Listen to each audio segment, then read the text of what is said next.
Mr. Tarragon! Mr. Tarragon! Too late. The crystal balls have claimed their last victim. The curse of Rascar-Capac has come true. On today's episode, while things get a little too real for Roger, Tintin must face his most unreal threat to date. This is Radio Tintin, The 7 Crystal Balls.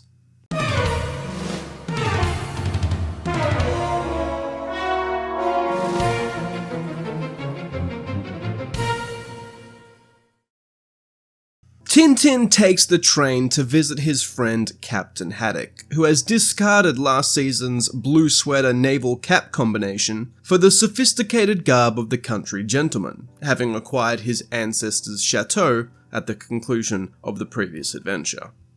Unmarried and unburdened by any need to work, our favourite bachelors spend a night out at the music hall, accompanied by Snowy. Why is a dog allowed in an opera house? It's not clear, but it's proven to be a poor decision after Snowy attempts to howl along with the operatic performance of Lady Bianca Castafiore. Perhaps because the captain is rich now, there are no consequences for them disrupting everyone's evening. More disturbing than Castafiore's falsetto, however, are the prophecies of the performing clairvoyant, Madame Yamila. Citing the vengeance of the sun god, she predicts that illness will befall one of the members of the famed Sanders-Hardiman expedition, which recently returned from the South American Andes Mountains. Moments later, the stage manager announces to one Mrs. Clarkson that her husband, photographer of said expedition, has just been taken seriously ill. That's odd. Probably nothing though. Backstage, Tintin meets up with General Alcazaaarrr, previously president of San Theodora's, now deposed and reduced to working as a knife thrower on the music hall circuit, though admittedly a pretty talented one. Alcazaaarrr introduces Tintin to his Quechua assistant, Chiquito, who is a little bit odd. Suspicious, even. By the way, Quechuans are a people indigenous to Peru. It's probably nothing, though. The next morning, Tintin is presumably staying at Marlinspike Hall with the captain. Honestly, the living situation is never really explained, but at some point in the future albums, Tintin just moves in. The pair read in the news that, indeed, multiple members of the Sanders-Hardiman expedition have fallen into comas since returning from the Andes. Did I mention the expedition returned with the mummified remains of an ancient Incan ruler? Because they did, it's pretty important. Over the coming days, the remaining members are picked off one by one, despite the formidable efforts of Tintin and the, let's be honest, subpar efforts of Detectives Thompson and Thompson to keep them safe. The only clue in each case are fragments of a crystal ball found by the comatose bodies of each victim. Could these be the crystal balls referred to in the title of the story? We'll have to wait and see. But, yeah. Along with Professor Calculus, who it seems also lives at Marlinspike Hall now, the trio set out to visit the last unaffected member of the expedition, Calculus's old colleague, Professor Hercules Tarragon, who has the remains of Rascar-Capac, the mummified Incan ruler taken from Peru, in his possession. As a violent storm subsumes the professor's house, things get quite weird quite quickly. Forced to stay overnight in true ghost story tradition, Tarragon reveals the translation of the inscription found in Rascar-Capac's tomb. After many moons will come 7 strangers with pale faces. They will profane the sacred dwellings of he who unleashes the fire of heaven. These vandals will carry the body of the Inca to their own fair country. The curse of the gods will be as their shadow and pursue them over land and sea. Seconds later, a bolt of lightning strikes down the chimney, producing a fireball that seems to vaporize the mummified Rascar-Capac. Stunned, Professor Tarragon reveals the culmination of the prophecy. There will come a day when Rascar-Capac will bring down upon himself in the cleansing fire. In one moment of flame he will return to his true element. On that day will punishment descend upon the desecrators. Whoa, that is crazy. Anyway, they'll just go to bed. During the night, Tintin, Haddock and Calculus are all awoken by a similar dream. Rascar-Capac entering their room and throwing a crystal ball upon the floor. Tarragon is found comatose in his bed with glass shards on the floor, with the unseen assailants escaping into the night. The next morning, Calculus wanders the gardens alone and, upon discovering on the ground a gold bracelet that was previously on the wrist of the vanished mummy, decides to wear it himself for no other reason than he thinks it looks nice. It's the last we see of Calculus. Later in the day, Tintin and Haddock realize that their friend has been kidnapped. They give chase, but the fiends, presumably the same ones who attacked Tarragon last night, are able to escape by car. Visiting Tarragon and his fellow explorers at the hospital, Tintin learns that at the same time every day, the patients break from their coma and seizure in terror. Haddock, morose with concern for the missing professor, leaps into action upon hearing that the kidnapper's car has been spotted by the docks. At the waterfront, they run into General Alcazaaarrr once again, who is quitting his knife-throwing act after the sudden departure of his partner Chiquito. It seems Chiquito, who Alcazaaarrr reveals is in fact one of the last descendants of the Incas, disappeared on the same night Tarragon was attacked. Tintin concludes that Chiquito must have been one of Calculus's kidnappers, but with no further leads, they decide to pay a visit to the captain's old friend Chester, who is docked at another nearby port. It's not part of the investigation, they're just in the area and decide to make a social call, which I think is quite nice. However, Snowy discovers Calculus's hat, and some relentless detective work reveals that Calculus was aboard the ship the Pachacamac, headed for Peru. Tintin and Haddock board a flight for Peru, desperate to intercept the ship on arrival. Will Tintin and Haddock rescue Professor Calculus in time? Will they break the curse of Raskar Kapak? To find out, stay tuned for the next episode of Radio Tintin, The Prisoners of the Sun. Or you could just read the story in your own time. Probably just do that.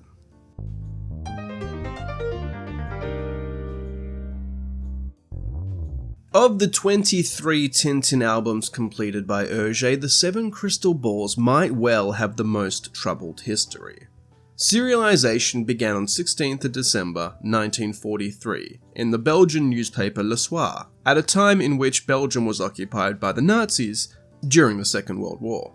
Le Soir was derogatorily referred to by some sections of the Belgian public as a stolen or pirate newspaper, as it had been allowed to continue circulation only under the explicit approval of the German authorities. This fraught agreement, however, was soon liable to change, with the war slowly turning against the Nazis and the liberation of Belgium by the Allied powers appearing more and more like an inevitability. In fact, when Allied tanks finally rolled into Belgium in 1944, the 7 Crystal Balls would be left unfinished for more than 2 years, as Auger faced a personal and professional backlash from the perception that he had passively collaborated with the Nazis through his work for Le Soir. This tumultuous 2-year period between the story's termination in 1944 and eventual resumption in 1946 represents a defining episode in both Auger's life and the history of Tintin, and is worthy of its own installment of Radio Tintin. With that in mind, this episode will focus exclusively on the 7 Crystal Balls and its artistic composition, with a supplementary episode to follow detailing the events that occurred during this hiatus.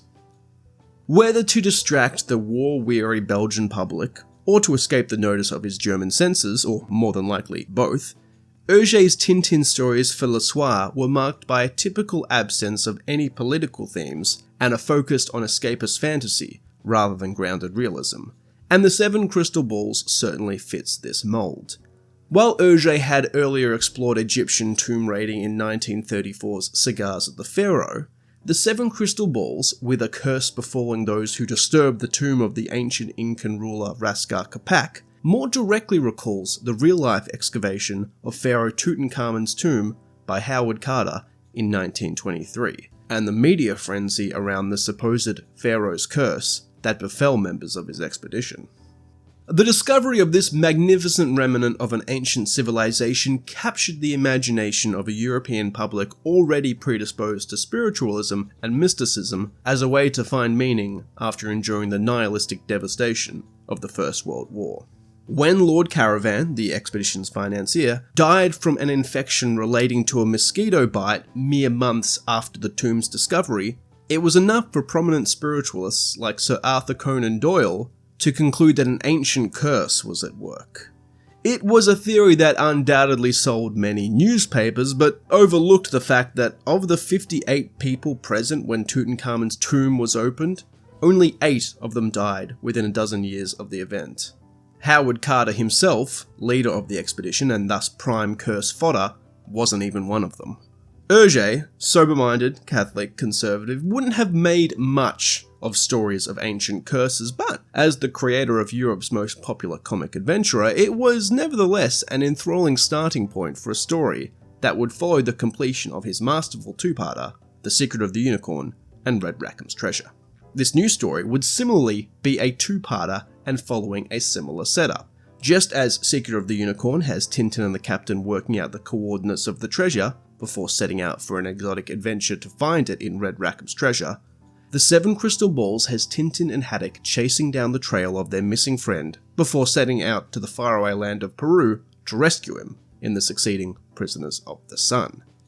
Tonally, however, there are significant differences between the stories. The final page of The Secret of the Unicorn has Tintin joyfully slapping the captain on the back and addressing the reader directly, imploring us to follow them along on the next chapter.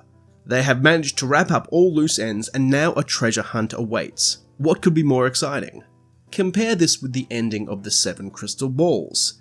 Yes, Tintin and Haddock are hot on the trail of their missing friend, but they still have no idea what danger Professor Calculus is in, and they don't know how it relates to Raskar Kapak. Those explorers are still comatose in their hospital bed, rising in terror, once a day in unison, without explanation. While The Secret of the Unicorn and Red Rackham's Treasure can be read as two self-contained stories that form a continuous narrative, The Seven Crystal Balls and Prisoners of the Sun arguably represent a true two-parter to be read together. The captain, depicted in the final panel scowling in his plane seat, clutching Calculus's battered hat, might well be the reader themselves. We are implored to continue to read on, not out of promise of future adventure, but out of concern and confusion. Indeed, confusion abounds in The Seven Crystal Balls, an album that arguably engages the most with the supernatural in a series usually defined by its realism and scientific accuracy. Consider the events. A musical medium correctly predicts the illness of one of the expedition members. A ball of lightning travels down the chimney into Professor Tarragon's house, causing Professor Calculus to levitate in his chair and the mummified remains of Raskar Kapak to evaporate. All members of the house suffer the same nightmare of being attacked by the mummified ruler. And let's not forget the panel featuring the explorers writhing in terrified harmony from their hospital beds at the expected hour, in a scene in no way played for laughs. As Michael Farr notes, the stifling heat, the dark brooding skies that envelop Professor Tarragon's suburban villa, the fireball unleashed by the storm and its destruction of the mummy Raskar Kapak, thus fulfilling an Incan prophecy, seem to confuse reality with the supernatural. Benoit Peters concurs, arguing that the album, quote, went further than any other in the direction of the supernatural, end quote. Hergé had dabbled in pulp horror before. The scene in which Tintin dreams he is attacked in his sleep was taken from a discarded scene in his previous South American adventure, The Broken Ear. But Crystal Balls is replete with unexplained phenomena, and the musical scene which culminates with the captain crashing onto a stage decorated with a huge hexagram, which is not, as some of Hergé's most virulent detractors might argue, the Jewish Star of David, an ancient symbol with countless occult connotations, might well represent Hergé's characters crashing headfirst into the world of the supernatural. It makes the events of the pre-war adventures like the Black Island seem positively gritty in their realism. And that story featured a giant gorilla protecting a counterfeiting ring. As stated, the premise owes much to the media frenzy surrounding the discovery of Tutankhamun's tomb.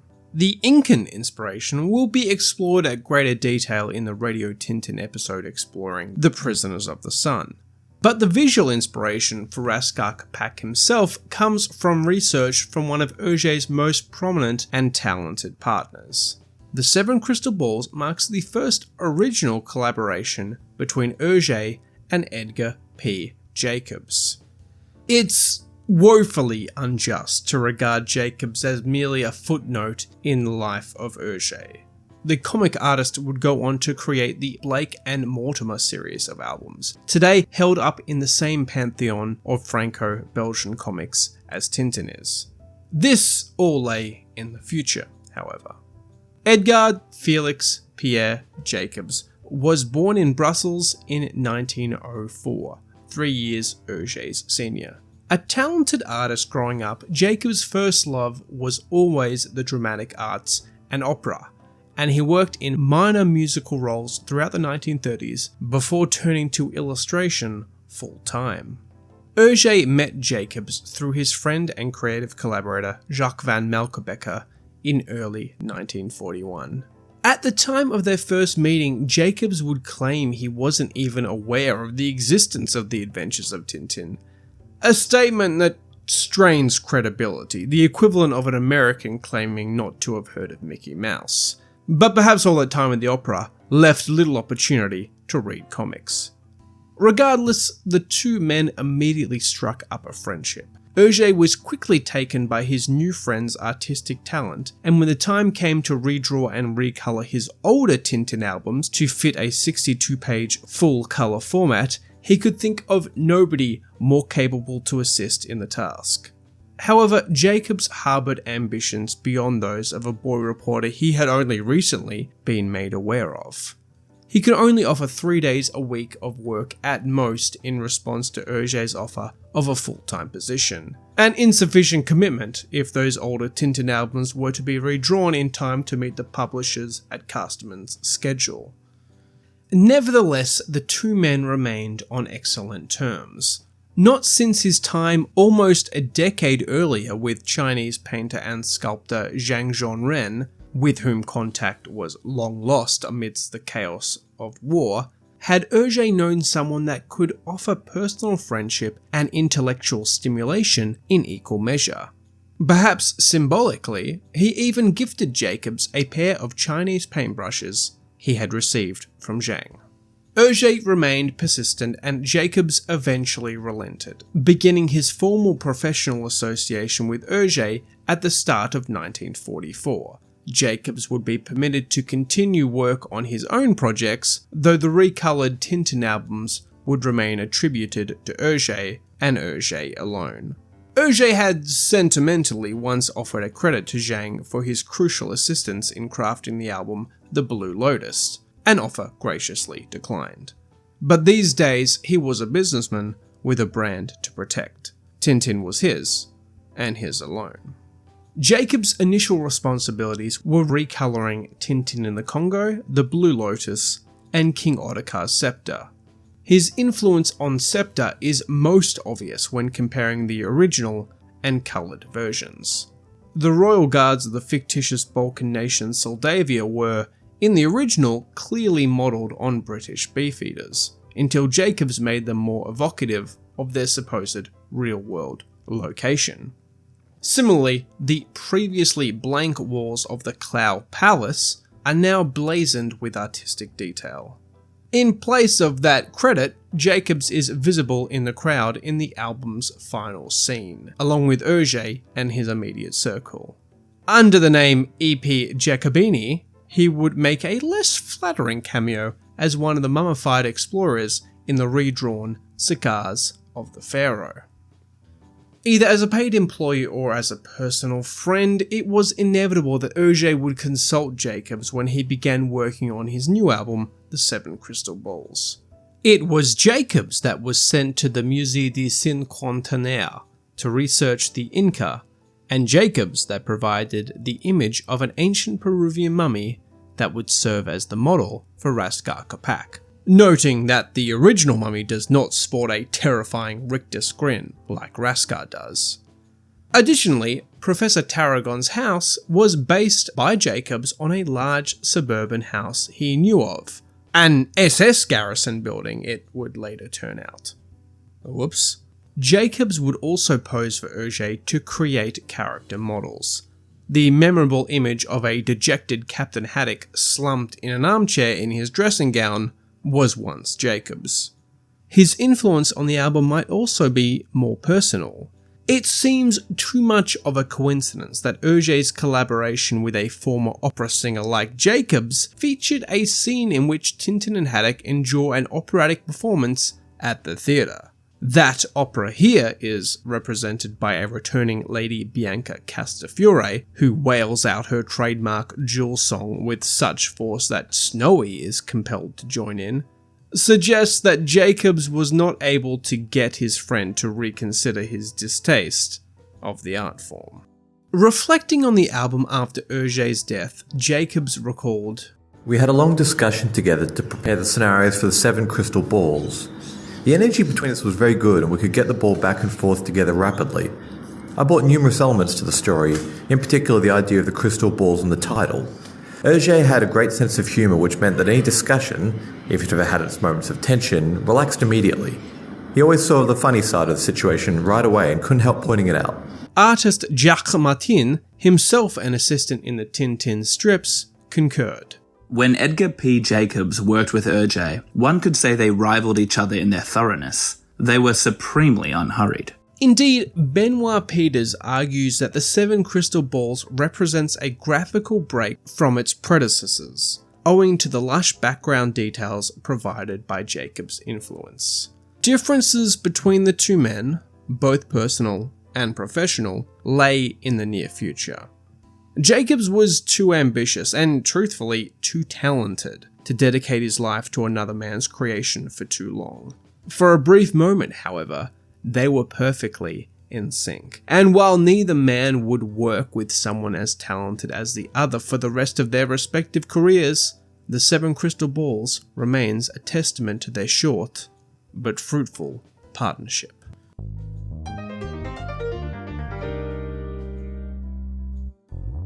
Mummies and curses and comas aside, the 7 crystal balls also offers some curious family dynamics, being the first album in which the core trio of the Tintin family have been established.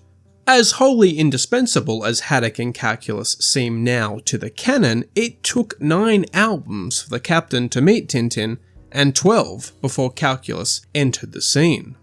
You will recall that, at the end of the last album, Haddock was able to purchase his ancestral home, Marlinspike Hall, with the money it made from Professor Calculus's shark submarine, which, you will recall, was a submarine shaped like a shark.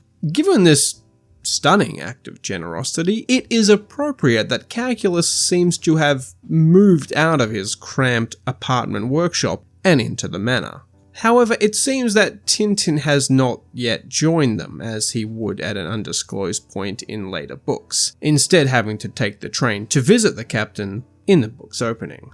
Haddock continues to undergo development, or rather, he attempts to.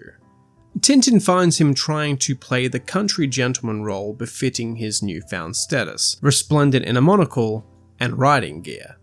It's fruitless, of course. The Captain is unable to stay on his horse and requires a constant supply of replacement monocles, which he breaks at regular intervals throughout the story until he gives them up entirely. It is telling to see him leap from his armchair upon hearing a clue that may lead him to find Calculus, disappearing into his room only to appear moments later in his traditional jumper and naval cap. A man of action like Haddock would never wait around in a dressing gown while his friend is in danger. Indeed, friendship itself is often cited as a common theme in this series, and not without reason. The 7 Crystal Balls is one of several stories in which Tintin and Haddock race to the rescue of an imperiled friend, raising stakes of the adventure from the material to something much more personal. That Professor Calculus is a newcomer to the Tintin family is irrelevant, and it's easy to view in the Captain's ferocious concern for the Professor the sense of loyalty imbued in Hergé since his Boy Scout years. Some scholars have suggested that by the completion of the album, Hergé had gone from relating to Tintin to having more in common with Haddock, the optimism and curiosity of his youth supplanted by a sense of cynicism born from the perceived injustice he suffered after the war. It's probably not that clear-cut, and a complex human being is never going to relate perfectly to either an ageless virginal boy detective or a belligerent alcoholic sailor. The image of Captain Haddock slumped in his armchair, scorned and forlorn on page 51, completed by Auger shortly after the resumption of the story after his traumatic 2-year hiatus, is said to represent the author's mental state at the time, though the model for the pose was, again, Jacobs.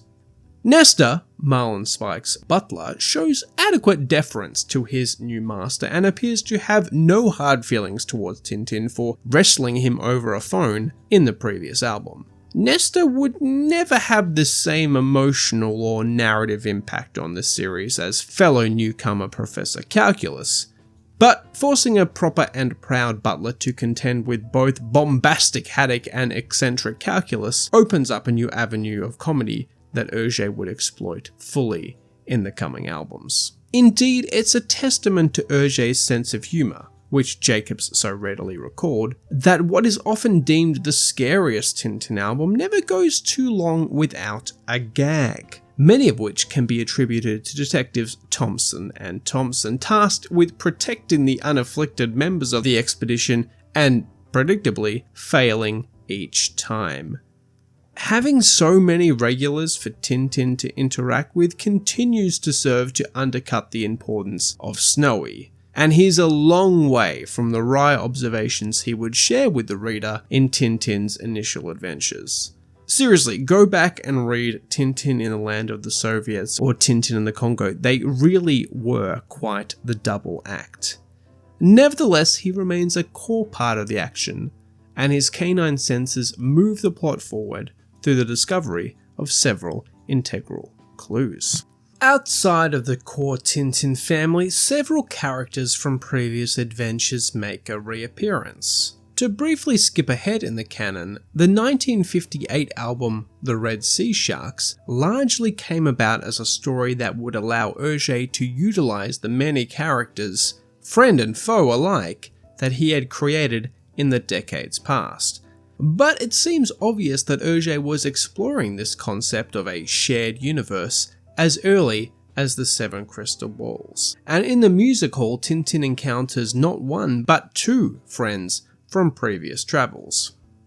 The first is General Alcazaaarrr, last seen a world away in 1937's The Broken Ear, in which he ousted rival General Tapioca for control of the fictional South American nation San Theodorus.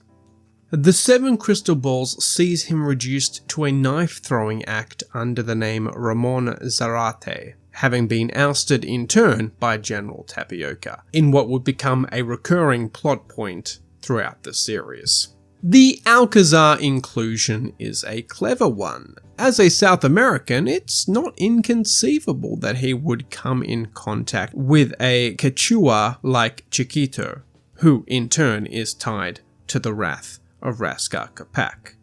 The second of these characters is the Milanese nightingale herself, Bianca Chiastafiore, last seen serenading Tintin in the back of a staff car in 1938's King Ottokar's Scepter. Again, it seems providential that when Auger was assisted in his work by a trained opera singer, he had already in his arsenal of characters one designed to mock the entire genre. English readers following the albums in order will be surprised to see Tintin and Haddock reminisce about encountering Castafiore previously in Buldoria and the Red Sea, referring to future stories, the Calculus Affair and the Red Sea Sharks. This is one of several continuity errors in the English editions of the albums, resulting from the English translations being published out of order. Her role in this story is little more than a humorous cameo. How a world-renowned diva is reduced to performing in a musical variety show is not explained, but like a true professional, she belts out her trademark Jewel song from Faust with typical gusto.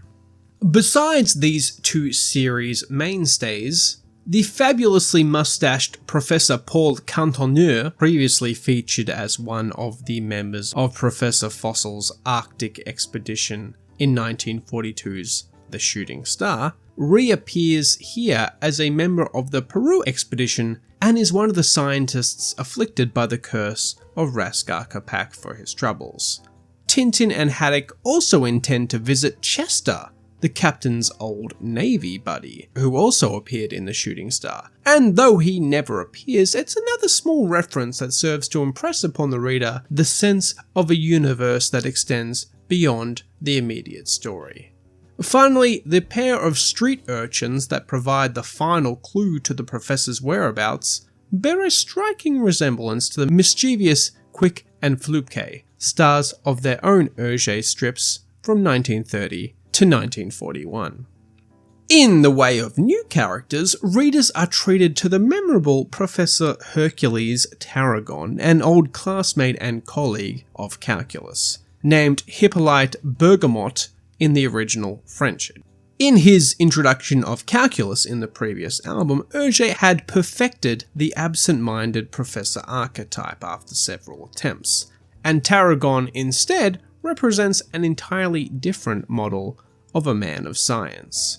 Just as calculus's physical appearance was based on famed physicist Auguste Piccard, Auger looked to Jean Carpé, known as the father of Belgian Egyptology, for his new model. Tarragon is big in both stature and personality, greeting his old friend by lifting him from the floor in delight, and shaking Tintin and Haddock's hands with a strength reminiscent of the Greek demigod from whom his Christian name derives.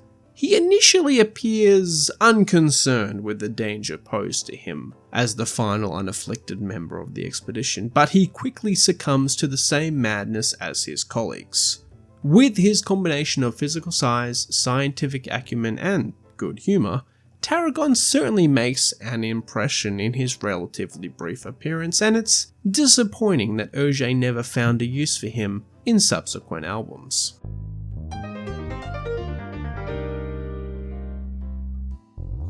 The Seven Crystal Balls began serialization in Le Soir on 16th of December 1943, abruptly stopping in September 1944 and languishing in creative purgatory until resuming in a brand new publication in September 1946, finally wrapping up in April 1948, a monumental time to complete a single Tintin story. The French album would be published in 1948, with the English edition not arriving until 1962, resulting in the aforementioned continuity errors present in the English translation. Adapting from strip to album required several slight omissions, including the humorous scene in the music hall in which the clairvoyant Madame Yamila reveals that Captain Haddock is keeping a flask of whiskey in his jacket pocket, along with no less than 6 spare monocles. Given that the story carries on seamlessly from the Seven Crystal Balls into The Prisoners of the Sun, it's not surprising that the two albums are typically adapted as one. And to avoid spoilers, these adaptations will be explored at length in the Radio Tintin episode focusing on the latter. However, The Seven Crystal Balls, with its horror and supernatural themes, maintains an identity of its own, with many commentators noting the unique air of doom pervading the book, greater even than that in Tintin and the Shooting Star, perhaps because the tension isn't relieved by the album's conclusion. Jean-Marc and Randy Lossifer award both books of the duology 5 stars out of 5, noting that, quote, "From the first page, Tintin is confronted with dark and mysterious forces," end quote, before the book, quote, "then switches into the Hitchcockian thriller mode Auger had also mastered in the past, but in this instance, Tintin loses." Harry Thompson agrees that the book is, quote, "undoubtedly Auger's most frightening book," end quote, and praises the use of humour to balance out this menace, as well as the graphical improvements made possible by Jacob's able assistance. Dominique Maric concurs, stating that Rome was not built in a day, and neither were the works of Auger. It took 2 decades for the author to reach the peak of his abilities. By the end of the 1940s, we are close to the summit. The adventures were now becoming classics. Murik ends his analysis by reflecting on the ever-improving quality of Hergé's work, even amidst such personal turmoil. With its atmosphere of mystery and nail-biting narrative, its occult references and dire predictions, the 13th Tintin adventure is indeed unlucky for some, although most readers are thrilled to be kept on the edge of their seats by such a dramatic story.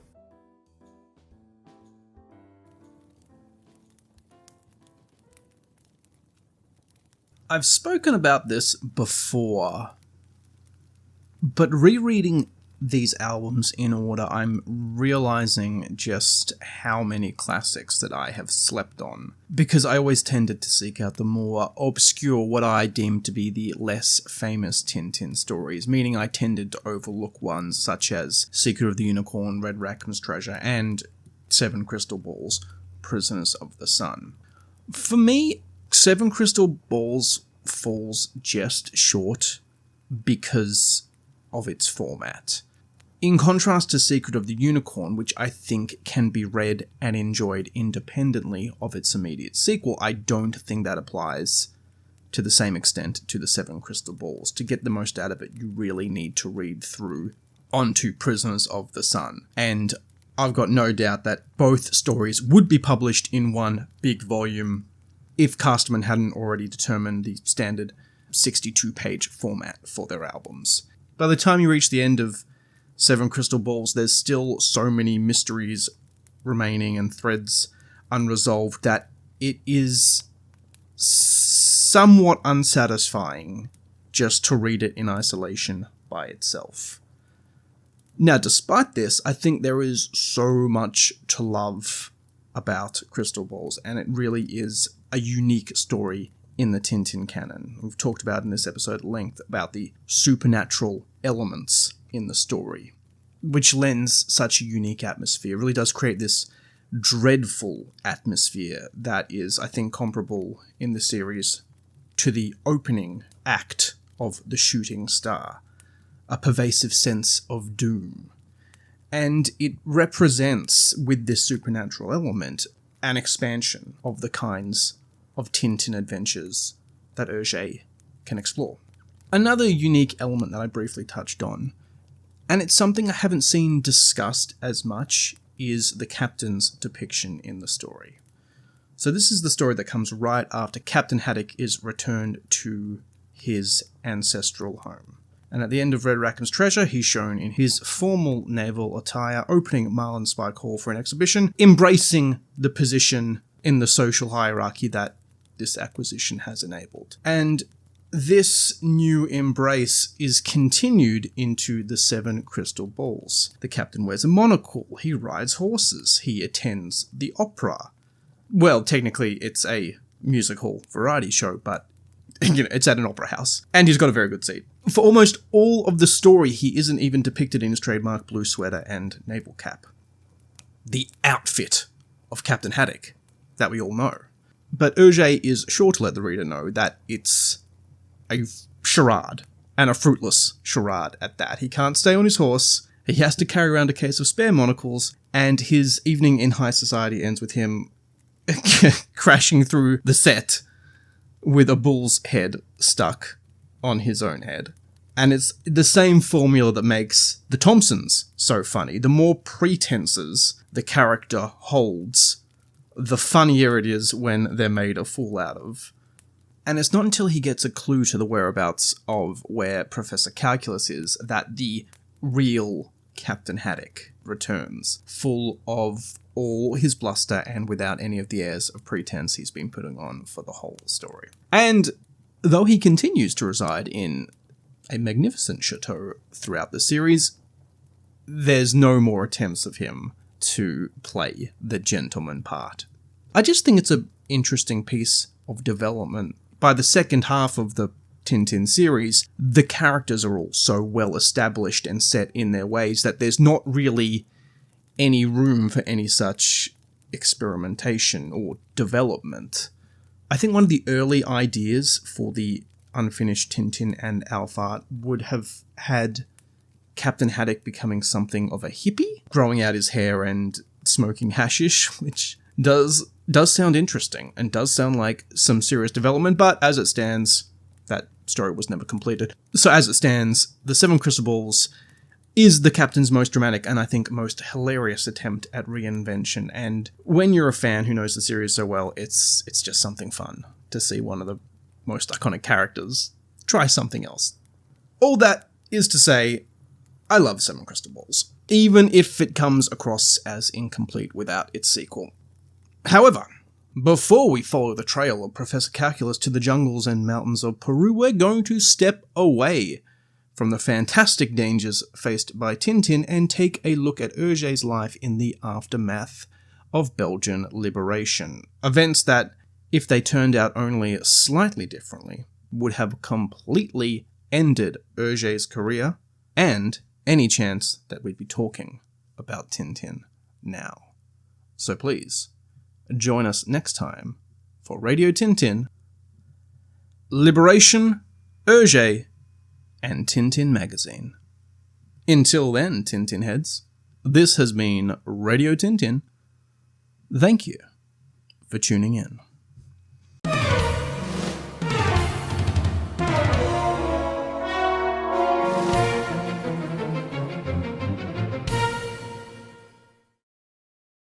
If you made it to the end of this video, thank you. You're officially a dedicated Tintin fan, or you're driving and you can't change what podcast you're listening to, which is fine as well. I don't want you pressing buttons while you're driving. Thank you for listening to the latest episode of Radio Tintin. I know it's been a long time. The output has slowed to a snail's pace in recent years, and I acknowledge that, but there is no plan to stop doing this. This is an ongoing project, and even if it takes 100 years, I'm going to get through all these Tintin albums. And I still want to explore different avenues of Tintin as well. Every time I start to research and I start to write, I fall in love with the project again. It's just difficult, as it is with everybody, balancing creative hobbies with, paying bills and things like that. And if you want to help with that, here comes the begging. No, it's not the begging. That's not accurate. But this is supported by lovely people on Patreon, patreon.com/Radio Tintin podcast. And you can chip in as little as $1 per episode. So if I don't make anything, you don't pay anything. I thought that was the fairest way to do it. And I'd like to take this opportunity to thank my wonderful fans in the Rocket tier patron level. And they are Charlotte, M. Finan, Guillmero del Aveledo, Henry Hemming, Jase, Jess Porter, Joshua Underhill, Leo, Nestor, OddballSrJr, Sally, and Samuel Rogerson. You're the people that make it all worthwhile.